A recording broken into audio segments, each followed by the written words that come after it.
नमस्कार, मैं हूं उमेश गोस्वामी। आप देख रहे हैं नेशन नाउ समाचार। देश का संसद सत्र इस बार जो हो रहा है वो कई मायनों में बेहद अहम है और इतिहास की तारीख जरूर दर्ज होगा।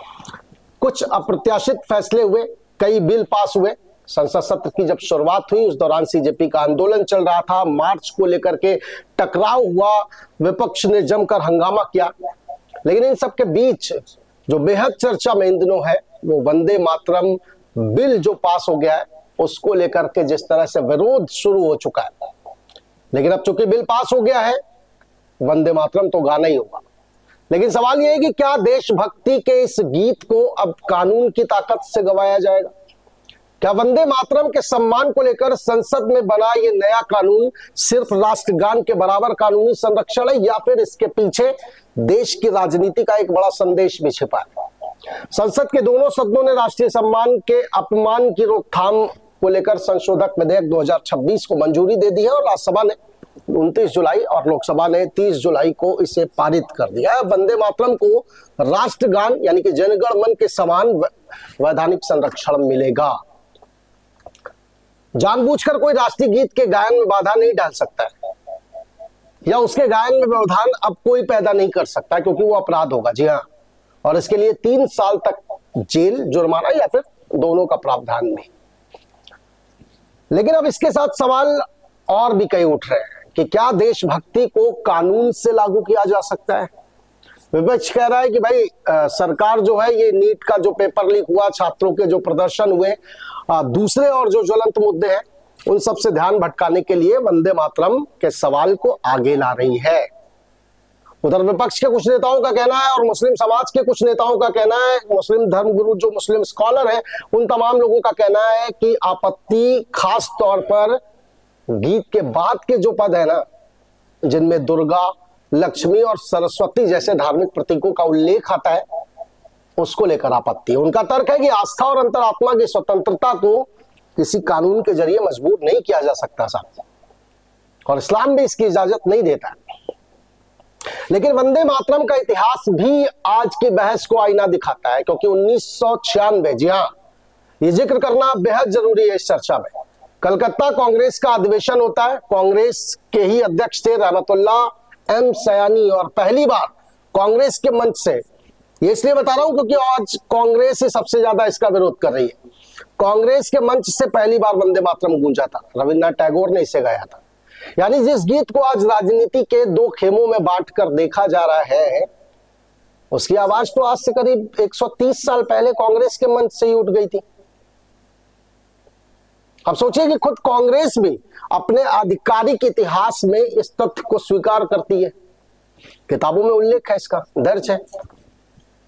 आजादी की दहलीज पर भी यही गीत मौजूद था। 1947 14 अगस्त की ऐतिहासिक रात जब संविधान सभा सत्ता हस्तांतरण के लिए बैठी थी, सुचेता कृपलानी, आप सबको याद होगा, वंदे मातरम का पहला पद गाया था। यानी आजाद भारत के जन्म के उस ऐतिहासिक क्षण में भी वंदे मातरम की गूंज थी। और फिर सवाल यही है कि जिस वंदे मातरम को आजादी की लड़ाई में कांग्रेस ने अपनाया, आज उसी पर कांग्रेस और बीजेपी आमने सामने क्यों है? और विवाद सिर्फ वंदे मातरम तक सीमित नहीं है साहब। संसद के इतिहास पर बहस करते करते भाषा ऐसी तल्ख हुई है कि बीजेपी के सांसद निशिकांत दुबे ने पूर्व प्रधानमंत्री जवाहरलाल नेहरू को लेकर अय्याश शब्द का इस्तेमाल कर दिया। बाद में भी अपने बयान पर कायम रहे। कांग्रेस ने इसे नेहरू के अपमान बताया, संसदीय मर्यादा के खिलाफ बताया, बिल्कुल था।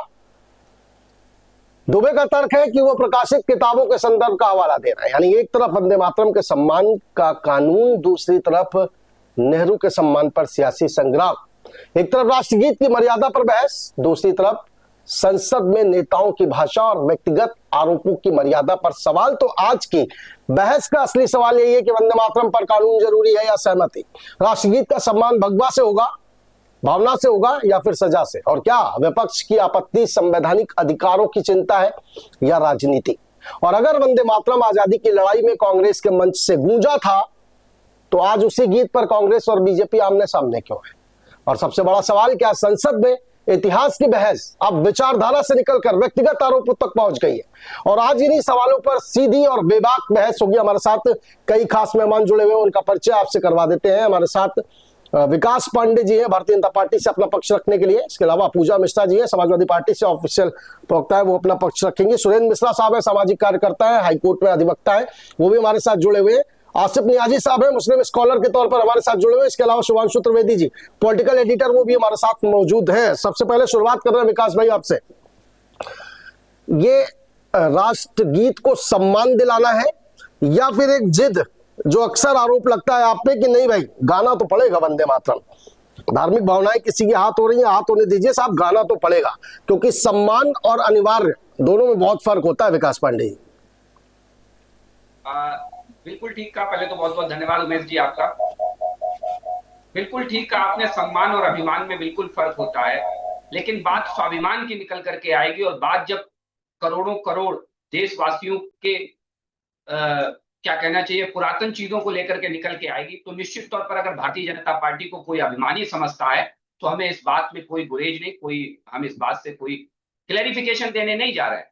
लेकिन ये मान करके चलिए उमेश जी कि जब आप जिस वंदे मातरम का जिक्र करते हैं, उस वंदे मातरम का गान करते हुए हंसते हंसते जिन लोगों ने आज सियासत की है, उनसे पूछिए कि हंसते हंसते कभी जो है वो राम प्रसाद बिस्मिल हो, चाहे आप राजगुरु हो, भगत सिंह हो, सुखदेव हो, इनके साथ साथ चाहे अशफाक उल्ला खां हो, इसी गीत के गान के साथ वो हंसते हंसते फांसी के फंदे पर झूल गए और देश के लिए बलिदान दिया। इसी गीत के सहारे जब बंगाल के अंदर एक विभाजन की नीति अपनाने का काम किया गया, तत्कालिक जो लॉर्ड मार्जन थे उन्होंने 1905 में, तो इसी गीत के माध्यम से लोगों के बीच अलग जगी और उसके खिलाफ आवाज बुलंद की गई, इसी गीत के माध्यम से। और भारतीय जनता पार्टी से सवाल और भारतीय जनता पार्टी की मंशा पर बात तो क्यों आई, ये बात आप उमेश जी क्या समझने की जरूरत नहीं है, क्योंकि 1875 में जब बंकिम चंद्र चट्टोपाध्याय जी ने इस रचना राष्ट्रीय गीत की वंदे मातरम की रचना की, तो मुझे लगता है कि और उसके भी आप आगे चले जाइए, जब तत्कालिक कांग्रेस जो उस समय की आजादी में जिस कांग्रेस का योगदान था, भारतीय राष्ट्रीय कांग्रेस, उस कांग्रेस ने अपने पहले अधिवेशन में कलकत्ता के अंदर इस रचना का उपयोग किया और वंदे मातरम का गायन किया, और लगातार चलता चला आया, एक बार नहीं इसमें किया गया। आप ये समझिए 1896 में कलकत्ता में गायन हुआ, फिर उसके बाद आप देखिए तो 1901 में कलकत्ता में गायन हुआ, और 1905 में कांग्रेस के बनारस अधिवेशन में भी वंदे मातरम का गायन हुआ। और ये मुझे लगता है कि राजनीति तो आज हो रही है इस पर। 1932 या 33 में जब जिन्ना ने जब तक विरोध नहीं किया था तब तक गायन हो रहा था और किसी को कोई आपत्ति नहीं थी। कांग्रेस के तमाम मुस्लिम अध्यक्ष रहे, तमाम मुस्लिम नेता रहे, जौहर, मौलाना अली जौहर के समय तक, 1923 या 24 की बात है, तब तक वंदे मातरम गाया जाता रहा। और इवन जो पहले शिक्षा मंत्री थे आजाद भारत के, जब शिक्षा मंत्रियों की प्रदेश में जो शिक्षा मंत्री तैनात किए थे उनकी जब बैठक हुई, उसमें भी वंदे मातरम पूरा गाया गया था और सरस्वती वंदना भी गाई गई थी, आपत्ति उसकी नहीं थी। मेरा सवाल ये था आपसे कि कानून बनाकर ही आप ये सर्टिफिकेट देंगे देशभक्ति का कि नहीं, गाएंगे वंदे मातरम तो ही चलेगा, अगर किसी की मर्जी नहीं है या किसी की धार्मिक भावनाएं आहत हो रही हैं उससे लेना देना नहीं है। एक कानून बना दिया कि नहीं साहब अब तो गाना पड़ेगा। नहीं, देखिए राष्ट्रीय गीत को लेकर के अगर सम्मान का भाव सरकार अगर कानून के माध्यम से प्रदर्शित करना चाहती है तो मुझे नहीं लगता इसमें कोई बुराई है, क्योंकि राष्ट्रगान को लेकर के गाइडलाइन बनी हुई है, ऑलरेडी बनी है, नहीं बनी उमेश जी, मैं आपके और आपके दर्शकों के राष्ट्रगान को लेकर गाइडलाइन बनी हुई है, बिल्कुल बनी हुई है, लेकिन बहुत से, हालांकि मैं उस बात पर नहीं जाना चाहता क्योंकि बहुत से लोगों का तो ये भी कहना है कि संविधान में कहीं पर राष्ट्रगीत का दर्जा नहीं दिया गया है वंदे मातरम को, इसलिए आप प्रतिबंध नहीं कर सकते, अनिवार्य नहीं कर सकते। मुझे लगता है कि 24 जनवरी 1950 को संविधान की सभा की अध्यक्षता करते हुए डॉक्टर राजेंद्र प्रसाद ने स्पष्ट रूप से राष्ट्रगीत को लेकर के जो अपना वक्तव्य दिया था, वो स्पष्ट रूप से मैं आपके सामने बोल रहा हूं, और जरा कोट करिएगा। जो आपने कहा कि ना कि इसे संवैधानिक रूप से कहीं इसकी व्यवस्था नहीं है, तो उन्होंने कहा जनगण मन नामक गीत संगीत से युक्त रचना भारत का राष्ट्रगान है, इसमें सरकार द्वारा आवश्यकता अनुसार किए जाने वाले परिवर्तन किए जा सकते हैं, और वंदे मातरम गीत जिसने भारतीय स्वतंत्रता संग्राम में ऐतिहासिक भूमिका निभाई है, जनगण मन के समान ही सम्मानित होगा और इसे जनगण मन के बराबर ही दर्जा प्राप्त होगा। इसके बाद संविधान चलिए सभा ठीक है, में वापस आइए। तालियां बजती हैं। और ये कहां लिखा है मैं ये भी कह देता हूं, बहुत से लोग पूछेंगे, मैं कह देता हूं, भारत की संविधान सभा की जो बैठक थी उसके खंड संख्या 12 में 24/1/1950 की घटना के रूप में इसका जिक्र है ऑलरेडी। ठीक है साहब, वापस आएंगे, वापस आएंगे। एक और भी घटना है उसका भी जिक्र करेंगे, लेकिन उससे पहले पूजा मिश्रा जी आपके पास आ रहे। पूजा मिश्रा जी, कोई आपत्ति है क्या? क्योंकि अबू आजमी तो साफ कहते हैं कि नहीं भाई हम वंदे मातरम नहीं गाएंगे। अखिलेश यादव से भी जब सवाल किया जाता है वंदे मातरम बिल को लेकर के, तो वो कहते हैं कि नहीं, ये पेपर लीक और भी जो तमाम मुद्दे उससे ध्यान भटकाने की कोशिश है। वंदे मातरम पर अगर कानून बना है, देश के राष्ट्रगीत का अगर सम्मान होगा, उसमें आपत्ति क्या है समाजवादी पार्टी को?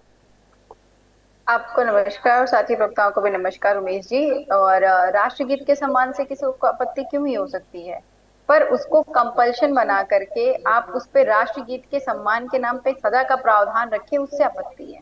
राष्ट्रगीत से ना कभी किसी को आपत्ति थी ना है, और मुझे नहीं लगता कि होगी भी। आपने भी कई सारे एग्जाम्पल दिए। अभी भाजपा के प्रवक्ता बोल रहे थे कि 24 जनवरी 1950 में संविधान सभा में राजेंद्र प्रसाद जी ने उसमें 2 अंतरे की भी बात की गई थी, और वो भी आपको पता है कि संविधान में नहीं कॉन्स्टिट्यूट किया गया हुआ था, उस सभा में इसी को कहा गया था कि जो भी बता रहे थे पूरा फुल डिटेल के साथ में, तब भी 2 अंतर को कहा गया होता। अगर किसी भी समुदाय को लगता है कि वो, जब आप अदर हाफ सेक्शन में जाते हैं जहां पर उनको आता है कि वंदना की जा रही है, माता लक्ष्मी की वंदना की जा रही है, माता सरस्वती की वंदना की जा रही है, तो हो सकता है कि उनको आपत्ति हो। क्योंकि मुझे भी अगर कोई ऐसा कंपल्शन कर दिया जाए जिसमें जो है आए बार बार अल्लाह का आए, तो मुझे भी हो सकता है कि आपत्ति हो, मुझसे नहीं गाया जाएगा। पर अगर देश के सम्मान के लिए, सम्मान ये राष्ट्रगीत है, आप राष्ट्रगीत का सम्मान कराने के लिए किसी के ऊपर में कंपल्शन की नहीं, आप नहीं गा रहे हैं तो आपके ऊपर में एफआईआर दर्ज हो जाएगी, इसको प्रोटेक्ट किया जाएगा। जो लगता है पहले पूजा जी इसकी जो है जरूरत इसलिए से हुई है प्रोटेक्ट करते थे क्योंकि राष्ट्रगान को, कई बार ये इसी तरीके तस्वीरें से, आई तो हैं। ये देखिए अबू ठीक है। आजमी, मैं ये वीडियो भी चलवा सकता हूँ, अबू आजमी ने स्पष्ट कहा था कि नहीं हम नहीं खड़े होंगे राष्ट्रीय वंदे मातरम, जब गीत गाया जाएगा उस वक्त हम नहीं खड़े होंगे, हमारी अपनी स्वतंत्रता है, हम नहीं गाएंगे, हमें इस्लाम इजाजत नहीं देता है, हमें बाध्य नहीं किया जा सकता है। तो ऐसे में राष्ट्रगीत का कहीं ना कहीं अपमान होता था, इसको लेकर शायद ये बिल लाया गया कि अपमान तो भाई अब कोई नहीं कर पाएगा। नहीं, राष्ट्रगीत का अपमान नहीं होता है, संविधान का सम्मान भी तो होता है साथ में। राष्ट्रगान अगर कहीं पे चढ़ रहा होता है, ध्वजा कहीं पे जो है, राष्ट्र का ध्वजा कहीं पे जो है लहर रहा होता, और उसके सम्मान में कोई नहीं खड़ा, तो मानते कि जो है आप जेल भेज दीजिए उनको, आपको राष्ट्रीय भावना होनी चाहिए। पर अगर राष्ट्रगीत जो कि कंपल्शन भी नहीं, संविधान में भी नहीं, अगर राष्ट्रीय वो भावना नहीं होनी खड़ा हो चाहिए, रहा, तो ये लेकिन तो प्रकटीकरण कैसे होगा? मैं ये एक सेकंड आ रहा हूँ सुरेंद्र मिश्रा जी, इसके बाद आ रहा हूँ, इसके बाद आप ही के पास आ रहा हूँ, प्लीज। आपका टर्न आएगा और बिल्कुल बिल्कुल बिल्कुल पूजा जी कंप्लीट कीजिए प्लीज, जल्दी से कंप्लीट हाँ कीजिए। जी उमेश, हाँ उमेश जी, राष्ट्रगीत को ये, जब ये भाजपा सरकार है ना, इनके अंदर कोई राष्ट्र भावना नहीं है ना, तो जो है इनके ऊपर देश भावना है ना राष्ट्र भावना है। इनको नौटंकी भरपूर करनी है राष्ट्र भावना की। राष्ट्र भावना होती है कि आप जो जिम्मेदारी पद पर हैं, जिम्मेदारियों को उठाइए, राष्ट्र की प्रगति हो, और राष्ट्र भावना अपने आप दर्शाती है, दर्शाई देती है ना। Action speak louder than words, यहाँ पे सिर्फ वर्ड्स है कि अब जो है राष्ट्रगीत, राष्ट्रगान को करेंगे, राष्ट्रगीत को करेंगे, कोई नया लो बनाएंगे, कानून बनाने से कुछ भी नहीं होता है। आपके अंदर भावना होनी चाहिए, आप कितना भी कंपेल कर दीजिए। नहीं, ये इसका पैमाना कैसे तय करेंगे? इसका मानक कौन सा है? इसका पैमाना कौन सा है तय करने का कि राष्ट्र भावना है या नहीं है? आप विपक्ष में, जाहिर सी बात है कि किसी भी सरकार के काम पर आप उंगली उठाएंगे, लेकिन कहीं ना कहीं सुरेंद्र मिश्रा जी, इससे समस्या क्या आ रही है? विपक्ष को इससे क्या समस्या है? अगर राष्ट्रगीत के लिए कोई बिल पास कर दिया गया है तो समस्या क्या होनी चाहिए इसमें? दरअसल विपक्ष जो है, भारत का विपक्ष जो है दिशाहीन है, इसको समझ में ही नहीं आ रहा है कि उसको करना क्या है और क्या नहीं करना है। अब उसको सिर्फ एक संजीवनी बूटी देनी है भारतीय जनता पार्टी को। कहीं ना कहीं वंदे मातरम का विरोध करके विपक्ष भारतीय जनता पार्टी को ही मजबूत करेगा। वास्तव में विपक्ष को कहना चाहिए कि आपने वंदे मातरम कानून बनाने में 14 साल क्यों लगा दिए? जो राष्ट्रीय भावना का प्रतीक था वंदे मातरम, वो प्रतीक है जिसको गा करके लोग फांसी के फंदे पर झूल गए, उनके उसका अपमान करने पर दंड का प्रावधान इतना विलंब में क्यों आया? और जो लोग कहते हैं कि वंदे मातरम हम नहीं गाएंगे, उनको इस देश की जनता इस देश से खदेड़ देगी जो वंदे मातरम गाने पर खड़े नहीं होंगे। इस बात को विपक्ष को समझ लेना चाहिए। और इतने समय के बाद में भी अगर जो विपक्ष इस बात को नहीं समझ सका है, तो निश्चित रूप से उसका राजनीतिक और सामाजिक अंत होने से कोई भी दुनिया की ताकत नहीं, रोक नहीं सकती। लेकिन सुरेंद्र मिश्रा जी, ये कौन सा सर्टिफिकेट है कि अगर मेरी अभिव्यक्ति की आजादी है, अगर कहीं ना कहीं अगर हमारी भावनाएं आहत हो रही हैं या हमारा धर्म इस बात की इजाजत नहीं दे रहा है, क्योंकि देखिए 6 पद उसको कंपलसरी किया गया है, 2 पद अभी तक ये हो रहा था कि स्कूल में गाए जाएंगे, बाकी के जो 4 पद हैं उसमें कहीं ना कहीं हिंदू देवी देवताओं का जिक्र है, और इसलिए मुस्लिम समाज कह रहा है, इसलिए मुस्लिम स्कॉलर कह रहे हैं, इसलिए असदुद्दीन ओवैसी कह रहे हैं कि इस्लाम इजाजत नहीं देता है कि हम और किसी की वंदना करें और किसी के आगे सजदा करें। तो ये थोपना नहीं हुआ क्या? यदि इस्लाम इजाजत नहीं देता है तो अपने इस्लामी मुल्कों की ओर चले जाए, उनको नहीं साहब, ये तो तानाशाही हो गई ना। ठीक है, ये बिल्कुल तानाशाही नहीं। अगर जो आप इस राष्ट्र की मूल भावना को नहीं समझ रहे हैं, अगर जो आप इस राष्ट्र की मूल भावना को नहीं समझ रहे हैं, तो आप अपने सांप्रदायिक एजेंडे पे इस देश के नीति निर्धारकों नहीं साहब, ऐसे तो और देशों में जो अल्पसंख्यक हैं, अगर वहां के लोग भी ऐसे कहने लगे कि नहीं आप मस्जिदों में जाकर नमाज पढ़ने लगिए और छोड़ दीजिए वरना भाग जाइए अपने मुल्क को, तो ऐसे तो बहुत गड़बड़ हो जाएगा ना मामला। आसिफ नियाजी साहब, आ रहा हूँ, विकास पांडे जी आ रहा हूँ। आसिफ नियाजी साहब, दुनिया के तमाम देश के सम्मान के लिए, राष्ट्रगीत के सम्मान के लिए अगर ये बिल बनाया गया है, इसमें आपत्ति क्या है? एक बार जरा आप थोड़ा विस्तार से, मुझे लगता है बेहतर समझा पाएंगे कि आपत्ति क्यों है, आप लोग क्यों इस बात को कह रहे हैं कि नहीं हम नहीं मानेंगे इस बिल को। देखिए, सभी पैनलिस्ट को मेरा नमस्कार। सबसे बड़ी बात यह है कि आवश्यकता ही आविष्कार की जननी होती है। आज भारतीय जनता पार्टी को और तमाम सांप्रदायिक लोगों को, जो जेन ज़ी का आंदोलन खड़ा हुआ है, जो तमाम जनता के मौलिक मांगों को लेकर, शिक्षा व्यवस्था को लेकर खड़ा हुआ है, उसको डाइवर्ट करने के लिए ये वंदे मातरम विधेयक, राष्ट्रीय सम्मान अपमान निवारण संशोधन विधेयक लाया गया है।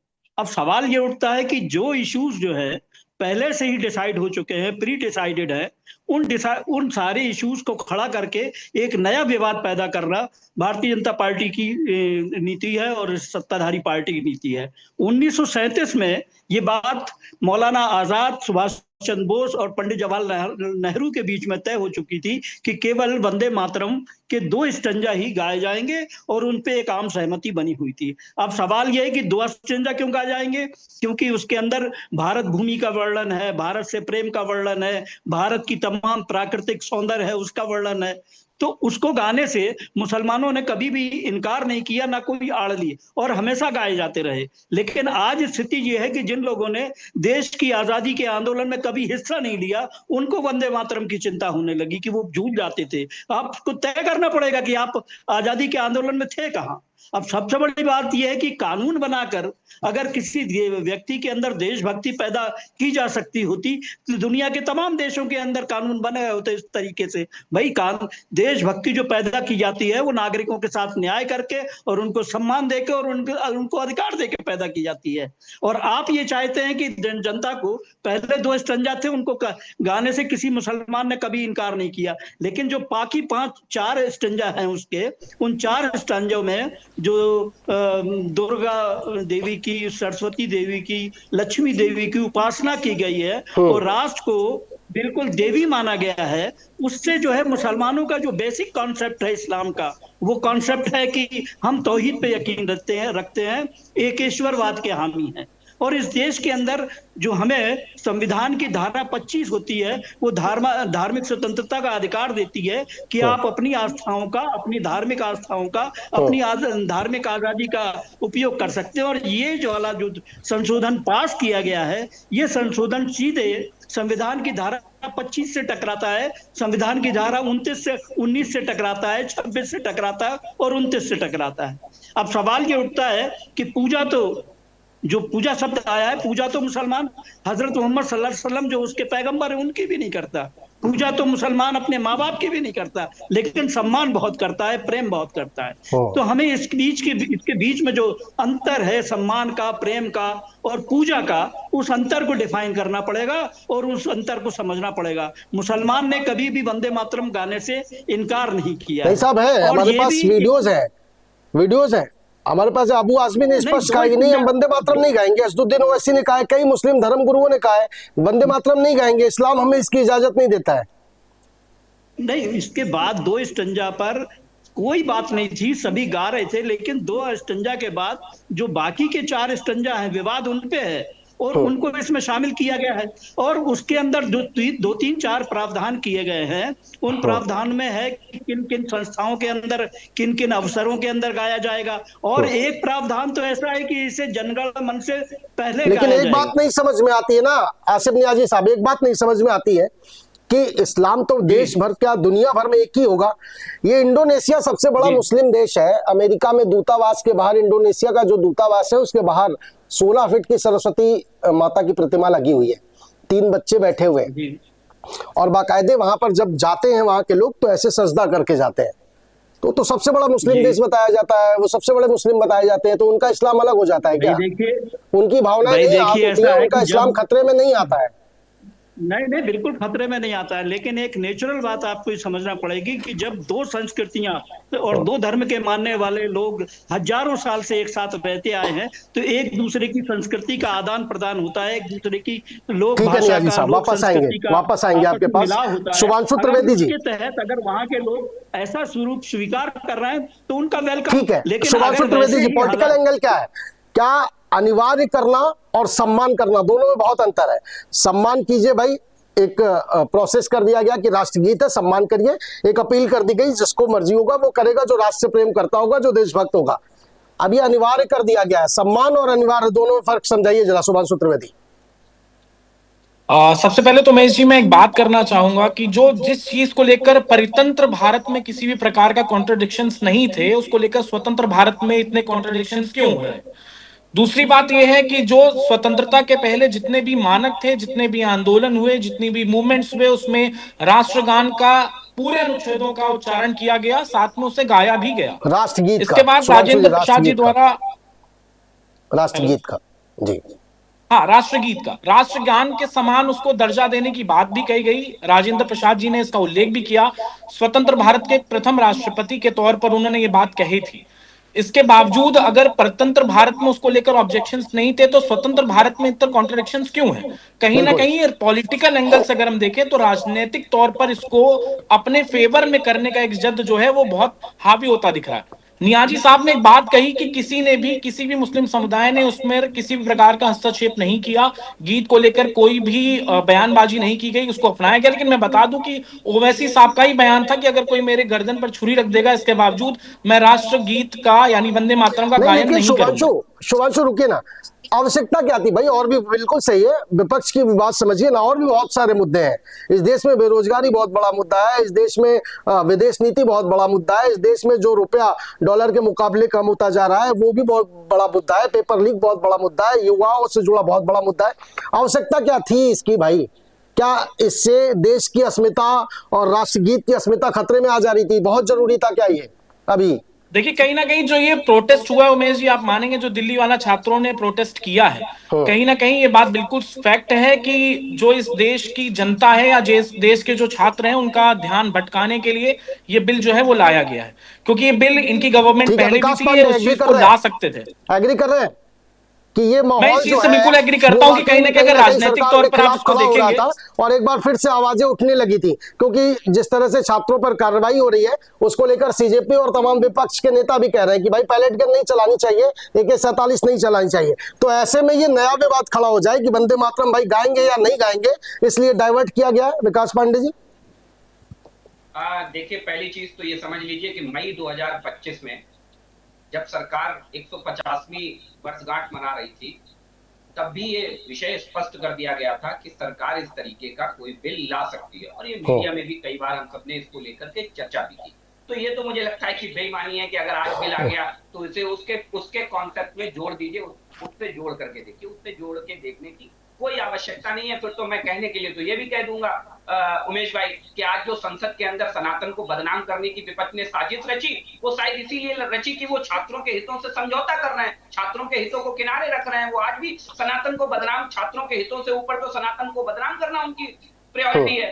तो मैं ये भी कह सकता हूँ कि जिस तरीके का कृत्य आज संसद के अंदर किया गया राहुल गांधी और अखिलेश यादव जी की पार्टी के द्वारा, तो ये मुझे लगता है कि लेकिन एक बात बताइए ना विकास भाई, डिबेट को विकास भाई, अगर आपके एजेंडे में बहुत पहले से था, विकास भाई अगर आपके एजेंडे में बहुत पहले से था तो एक रविंद्र शुक्ला करके मंत्री हुआ करते थे आपके पार्टी में, नाम सुना होगा आपने, रविंद्र शुक्ला करके। उनको हटाया तो आपने इसीलिए था क्योंकि वो स्कूलों में उसको अनिवार्य कर रहे थे भाई। अगर एजेंडे में पहले से था क्यों कार्रवाई कर दी थी, उनको क्यों हटा दिया था? अब मैं आपकी बात को थोड़ा और आगे ले जाता हूं। मुझे लगता है कि अब ये सारी विषय एक साथ इकट्ठे हो गए, तो 2 मिनट मुझे। सबसे पहली चीज तो ये है कि थोड़ा सा मेरा एक चीज को मैं चाहूंगा करेक्ट किया जाए मुझे। 1937 से पहले क्या वंदे मातरम नहीं गाया जाता? छोड़ दीजिए साहब, गाया जाता था नहीं गाया जाता था, इस पर आ जाइए जरा, रविंद्र शुक्ला जी पर आ जाइए। वक्त एक्चुअली कम है ना। बहुत महत्वपूर्ण, नहीं साहब, गाया जाता था, ये सबको पता है। बिल्कुल, ये पूजा मिश्रा जी भी जानती हैं कि बहुत अच्छे से गाया जाता था, सुरेंद्र मिश्रा जी भी जानते हैं, आसिफ नियाजी साहब भी जानते हैं, शुभांशु भाई भी जानते हैं, मैं भी जानता हूँ, आप भी जानते हैं। मेरा सवाल ये है कि अगर आपके एजेंडे में इतना महत्वपूर्ण था तो फिर आपने रविंद्र शुक्ला को क्यों हटाया था जब वो उसको अनिवार्य कर रहे थे स्कूलों में? बहुत साधारण सा सवाल है विकास भाई। उमेश भाई, मैं वही जवाब दे रहा हूं, लेकिन मेरा जवाब आ जाने दीजिए। मेरा निवेदन है आपको, आपका जवाब 100% मिलेगा। 1937 से पहले जब इस तरीके की परिस्थितियां नहीं थी, क्या देश तब भी था कि नहीं था? और सबसे बड़ी चीज समझिए, जिस भारतीय जनता पार्टी पर आरोप लगा रहे हैं हम, 1980 में भारतीय जनता पार्टी बनी, 1951 में जनसंघ बना और 1925 में राष्ट्रीय स्वयंसेवक संघ बनी और 1985 में जो है वो वंदे मातरम राष्ट्रीय गीत बना। तो ये मुझे लगता है कि ये जो आपस में तालमेल बिठाने की कोशिश की जा रही है, ये मुझे लगता है विशुद्ध रूप से बेईमानी है, तथ्यों के साथ खिलवाड़ करना और सच्चाई से मुंह मोड़ना। अब महत्वपूर्ण चीज ये आती है, 1937 से पहले अशफाक उल्लाह जी यही गीत गाते हुए शहीद हो गए। बहुत बढ़िया, बिल्कुल सब जानते हैं। मुस्लिम थे, तुम इनके हिसाब से तो ये मान लीजिए सब जानते हैं साहब, हसरत मोहानी साहब भी गाते थे, जौहर साहब भी गाते थे, बहुत से लोग गाते थे। अब दूसरी चीज उमेश भाई, 1937 में ये जिन्ना के और मुस्लिम लीग के विरोध के बाद इस पर ये निर्णय किया गया। बिल्कुल एग्जैक्टली, बहुत बढ़िया आप बता रहे हैं, बहुत अच्छी डिटेल बता रहे हैं, लेकिन ये सब गूगल में मौजूद है, ये सब जानते हैं साहब। सुनिए ना, सवाल ये है, फिलहाल एक छोटे से ब्रेक के लिए रुक रहे हैं और इसके बाद वापस आएंगे और इस बहस को आगे ले जाएंगे, क्योंकि बहस अब बिल्कुल पीक पर है। सवाल वही है कि क्या संविधान में संशोधन करके, बिल पास करके इसे अनिवार्य किया गया है या फिर सम्मान किया गया है। फिलहाल छोटा सा ब्रेक।